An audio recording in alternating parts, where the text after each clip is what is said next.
吴楚之战第4章，天堂变地府第7集。保惠与陆斯牧师拿着控制护航线日军签发的火车乘车许可证去上海。晚上，他跪在床边祷告：主啊，这是你对我想早日回天家的答复吗？我若独自从杭州去上海，很可能路上遭遇不测。护航线已被日军控制，钱塘江对岸的国军还在与日军作战，杭州和上海之间枪炮不断，战斗还在继续。我怎么去上海呀？之后数月，保惠勉强度日，一天挨一天，让忙碌的工作占满他忧伤的时间，心中只有一个信念：主既没有给我开路，就等候，等到我实在等不下去时再说。813淞沪抗战开战快1年时，杭州国军伤兵陆续通过红十字会和国际救援会协助而转移完毕，伤兵治疗站关闭，难民虽逐渐离开杭州，但仍有新难民来，难民收容站还维持着，杭州城治安有所好转。有一天快下班时，疲惫不堪的保惠实在撑不住了，再多一天他就会倒下。他决定找史密斯院长交上他早已写好的英文辞职信，只需补写当天日期。他在举目无亲的杭州实在忍不下去了，他想花钱雇条船，冒险经水路回上海。史密斯院长知道严保惠失去未婚夫，在杭州孤身一人10几个月来，他在满是伤兵、难民、受害妇女的医院超负荷工作，身心俱疲，面容憔悴。他很同情他，说：严小姐，我也觉得你需要换个环境，休养一段时间。其实我也需要离开这里，休养一下，但我不能走。又说，现在虽说局势稍稳，但你一个人去上海还是非常不安全。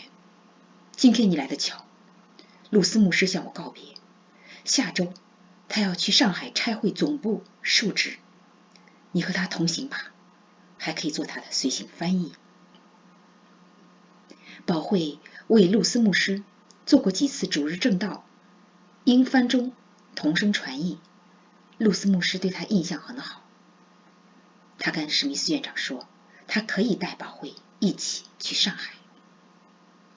陆斯牧师对保惠说：严小姐，现在去上海安全又快捷的途径是乘护航线日军的军用火车。护航线铁路刚修复，全程军管，乘客需办乘车许可证，我帮你办，就说你是我的翻译。你也的确是我的翻译。保惠没料到竟遇上这样好的机会回上海，他心里说：主啊，我感谢你。保惠的美国文凭和英国教会医院药剂师工作证使日军相信他的确是陆斯牧师的翻译。办证日军知道，在中国教会医院的医生、药剂师、护士几乎都是基督徒，并有宣教使命。为陆斯牧师和保惠签发火车乘车许可证的日军军官曾在美国学习过，对美国宣教士牧师还挺客气，主动提出陆斯牧师和宝慧二人到上海后，他派军车送他们通过日军占领区到法租界。出发前，为保证沿途不遇麻烦，签许可证的日军军官说，他要派宪兵把他们送上火车。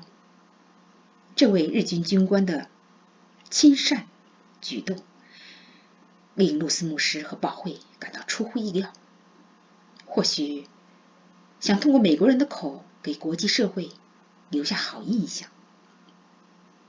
几天后一个清晨，一个会说点英语的宪兵开车到广安医院门口，把露丝牧师和宝慧接走并送上火车。二人从杭州到上海乘沪杭线火车是在8月下旬。宝慧初遇戎装一身的甬道，就是在前年8月下旬从上海到杭州的沪杭线火车上。这次坐在宝慧身边的不是穿中国空军制服的徐甬道上尉，而是侵入中国的日军。上车后，宝慧靠窗而坐，从燕麦黄亚麻布包里取出一本英文 KJV 英王版圣经。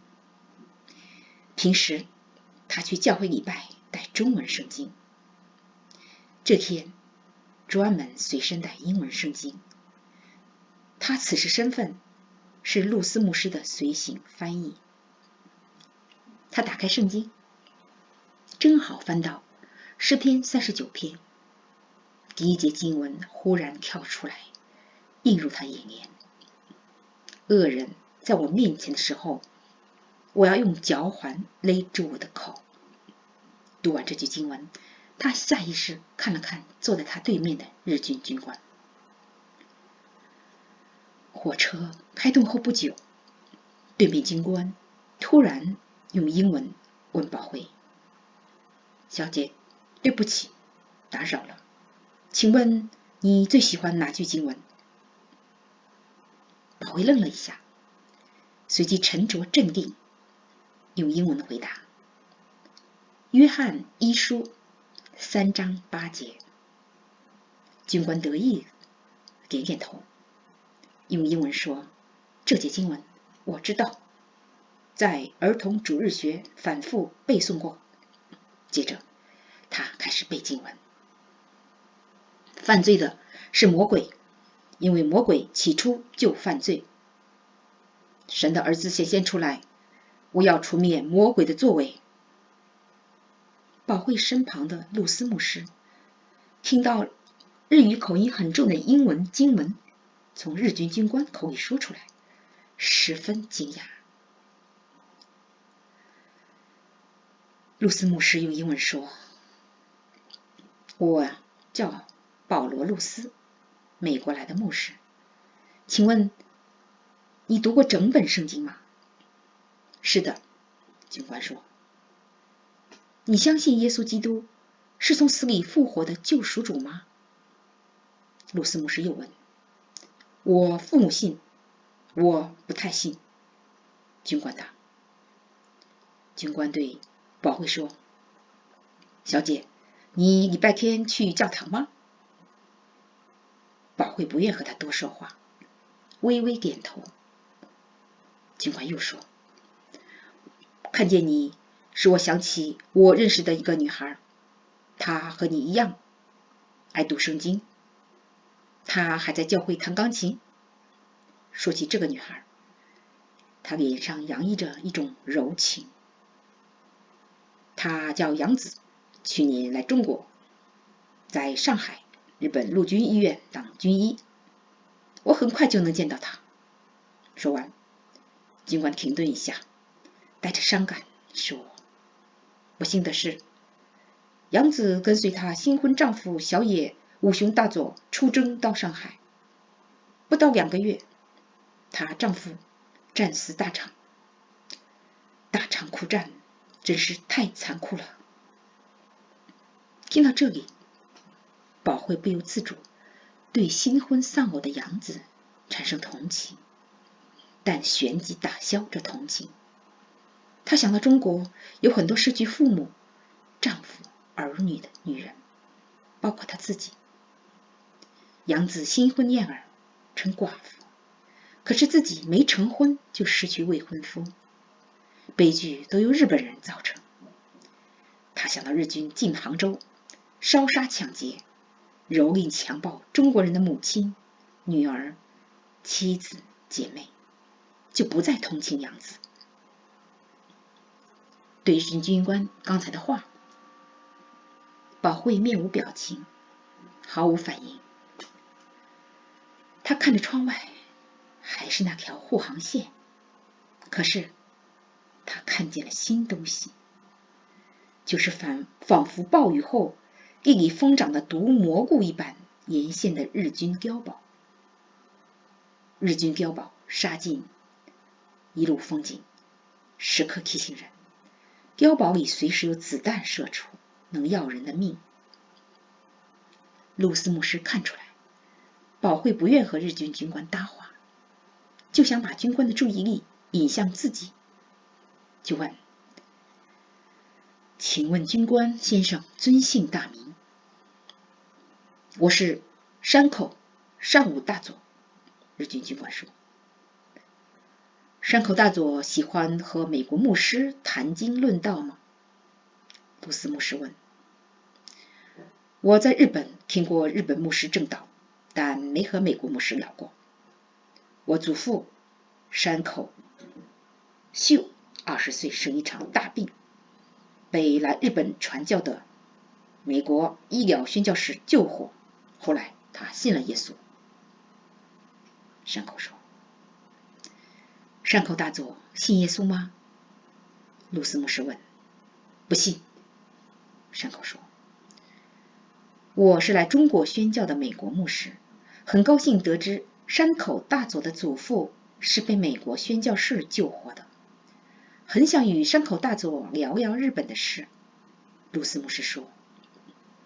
我英文说得不好，恐怕聊不多。山口说。山口大佐过谦了，你英文很好，发音不是问题。露丝牧师说。山口扭头问严保惠：小姐，你要去上海发展吗？他点点头，依然无语。恶人在我面前的时候，我要用脚环勒住我的口，他心想。露丝牧师想缓和气氛，怕严保惠的冷漠激怒山口，就面带微笑说：山口大佐到访杭州时去过西湖吗？听到这问题，山口脸色变难看，表情纠结阴沉。他说：9年前的8月，我随日本参展团来西湖博览会，湖光山色，旗袍女郎，给我留下深刻印象。说完，他停下来，不再说话，面色忧郁。一阵无声，过一会儿，山口说：这次杭州之行完全涂抹9年前留在我心中的美景。现在的杭州到处断壁残垣，从街上中国人的眼里看到的是对日本军人的敌意和恐惧。露丝牧师看山口说话时显出悲情，似乎不是假装，就说：战争带来的只有毁灭，没有美景。接着露丝牧师问：山口大佐参加过哪些战斗？我不是中国派遣军，这次到南京、杭州、上海考察。我是东京帝国大学毕业，药学博士，在东京陆军卫生材料本厂任职。山口说。严保惠一听，这日本军官原来还是药学博士，并不在作战部队。从他刚才一番对杭州战前战后的感慨好像还有一点点人性。山口看严保辉不愿理他，就不再说话。露丝牧师拿出一本书阅读，三人一路无语，直到上海北站。上海北站是上海沦陷后日本人重修的火车站。